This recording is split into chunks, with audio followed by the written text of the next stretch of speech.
Imagine a land where time seems to stand still, yet rushes forward at breakneck speed.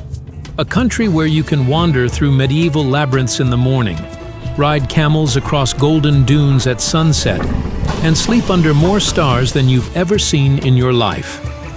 I'll never forget standing on the edge of the Sahara for the first time. The silence so profound it felt like another presence. Then watching as our guide Mohammed dropped to his knees, scooped up a handful of sand, and whispered, "This is not just desert. This is where Moroccans come to find their soul." That's Morocco, a land of extreme beauty that hits you like a sensory tidal wave. What makes Morocco truly special isn't just its landscapes or architecture, it's how these wonders make you feel. Each location tells a story centuries in the making. Stories of sultans and explorers, of desert nomads and mountain Berbers who've shaped this land into something that doesn't quite feel real. The moment you step through Bab Bojloud, the magnificent Blue Gate, you're transported back in time. The narrow alleyways twist and turn like a living maze, some barely wide enough for two people to pass. The sensory experience is overwhelming. The calls of merchants, the smell of spices and tanned leather, donkeys carrying goods past ancient mosques. I remember following a local craftsman through the Medina at dawn. "Watch where you step," he warned with a smile. 900 years of history beneath your feet. We turned a corner and entered the famous tanneries. Circular stone pits filled with dyes in jewel tones of ruby, sapphire, and emerald. What makes Fez magical isn't just its history. It's how alive that history remains. This isn't a museum. It's a living, breathing community where artisans still create masterpieces by hand, using skills passed down through generations. Nothing prepares you for your first glimpse of the Sahara. Massive dunes rising like golden waves, stretching to the horizon in every direction. As our 4x4 approached the desert camp at dusk, the setting sun transformed the landscape into a sea of amber and gold. The real magic happens after nightfall. I'll never forget lying on a dune as thousands upon thousands of stars emerged in patterns so dense they created their own light. Our Berber guide Hassan played haunting melodies on a traditional flute. "The desert teaches patience," he told me. "In the city, people see time as money. In the desert, time is just time." The next morning, we woke before dawn to climb the massive Ergchebi dunes. Reaching the top was like standing on another planet, 360 degrees of rippling sand, changing colors as the sun rose, painting the desert in shades of pink, orange, and finally, blazing gold. Nestled in the Rif Mountains, this enchanting town is immediately recognizable by its striking blue-washed buildings. Every wall, door, and staircase is painted in varying shades of blue, from soft powder to vibrant cobalt. The effect is mesmerizing, like wandering through a dream. I'll never forget meeting Fatima, an elderly woman who has been painting her home blue for over 60 years. As we shared mint tea on her rooftop, she explained, "The blue keeps away mosquitoes, keeps homes cool in summer, and reminds us of heaven above." What makes Chefchaouen special isn't just its color, it's the peaceful atmosphere. Unlike the bustling energy of Marrakech or Fez, Chefchaouen moves at a gentler pace. Cats doze in blue doorways, artisans work quietly in open studios, and the call to prayer echoes off the mountains that cradle the town.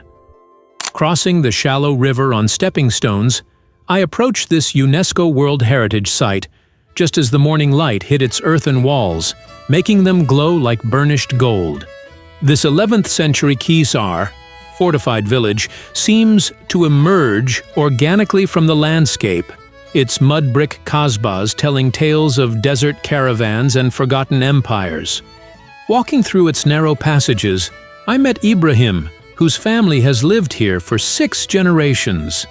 "Hollywood loves us," he laughed, showing photos of when he worked as an extra in Gladiator and Game of Thrones, both filmed here.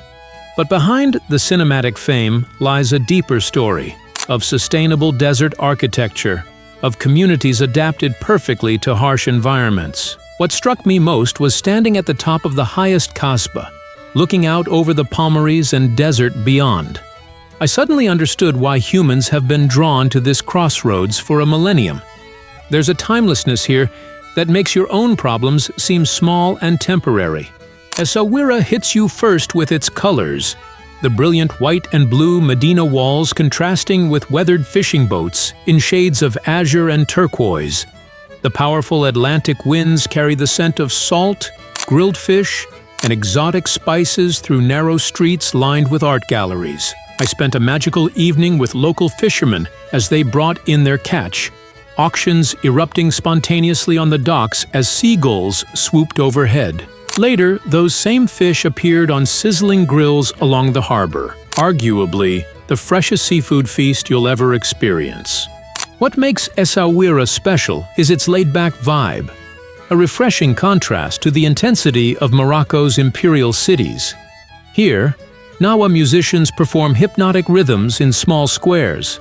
Surfers ride Atlantic waves, and artists from across Morocco have created a bohemian enclave. Driving the winding mountain roads, I watched as landscapes transformed dramatically. Lush valleys giving way to towering peaks, some snow-capped even in summer. But what makes the High Atlas truly special isn't just the scenery. It's the Berber villages that cling to mountainsides, seemingly frozen in time. In a small village near Imlil, I stayed with a Berber family in their stone house. Over a meal of tender lamb tagine, the grandfather told stories of crossing mountain passes on foot to trade in distant markets. "These mountains are not obstacles," he said.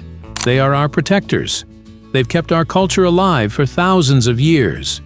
The next day, we trekked to a plateau overlooking Mount Toubkal, North Africa's highest peak.